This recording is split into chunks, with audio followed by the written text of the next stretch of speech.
Мұздай қаруланған мына қызыл құмырсқалар қосына бірталай жол басып, қара құмырсқалардың илеуіне де жетіп, бірдемдақ илеуді қоршауға алып, тосын келген жаудан тосырқай қалған қара құмырсқалар қайтерлерін білмей тұрғанда, қызыл құмырсқалардың қолбасшысы шабуылдаңдар деген бұйрық түсіріп, қызылдар неше түрлі озық қару-жарақтарымен қаралардың илеуіне қарай құтырына шабуылға өтіп, тіс шұқығышты жебе ретінде асса, ракетамен тастарды зеңбірек қып атып, қаралардың илеуін бірдемдақ шұрық тесікке айналдырып, қарсы жағының күші өздерінен басым болса да, қараларда дереу қорғаныс шебін құрып, төмен қарай мақталы таяқшыларды лақтырып, қызылдардың жолын бөгеумен бірге неше түрлі дәрі-дәрмек дәмдендіргіштер арқылы илеу айналасына көпіршік қалыптастырып, қызылдардың ішке бас кіруін тежеуге тырысқандармен де, қызылдар тіпті де үлкен қаруларды шығарып, үлкен темір допты илеуге қарай атып, бұдан қаралардың илеуінен тәп-тәуір үлкен тесік пайда болып, қызылдармен бұлайша тірессе, илеуді қорғап қала алмайтындығын білген қаралардың қолбасшысы дереу патшаларына барып хабар жеткізіп, бұған патшалары дереу қамба жауаптысын іздеп, одан құрал-жарақ алыңдар деп бұйрық бергендіктен,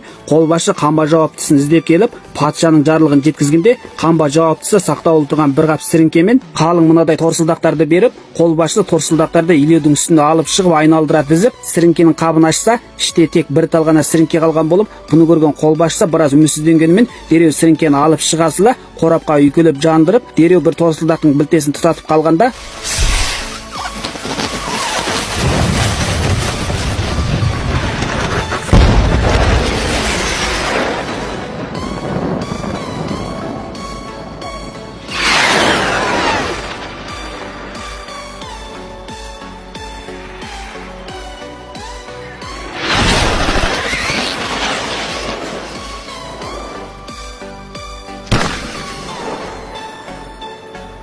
ал тіпті де көп қазақша киноларды көрмекші болсаңыз, сол жақ аяқ жақтағы жалғанымды басып, шалқар кескен деталын түсіріп алып көрсеңіз болады. Осылайдан торсылдақтың бұл жарылысынан бірталай қызыл құмырсқалар өліп, қалғандары бытырай қашқанымен, бірақ қаралардың қолындағы сіріңкеде өшіп, бұны көрген қызылдардың қолбасшысы қайтадан шабуылдаңдар деп бұйрық бергендіктен, қызылдар қарағайдың бүршігімен илеудің қақпасын құтырына ұрғыштап ішке кіруге айналса, ал садақшы қызылдарда айырғасып тесіп әйтеу барлық құралдармен қараларды атқылап, бұдан қаралар шипамыздың біткен жері осы болды деп ойлап тұрғанда, араларындағы тұрған көшегеш қанты алған жерден бір қап сіріңкенің көргенін есін алып, өзінің барып сол сіріңкені алып келу ой бар екенін айтқандықтан, қаралар оның сәт түрде қызылдардың қоршауынан ұшып шығу үшін ақшадан бір кішкене аэроплан жасап, үстіне көшегешті отырғызып, бар күштерімен сыртқа қарай итеріп қалады.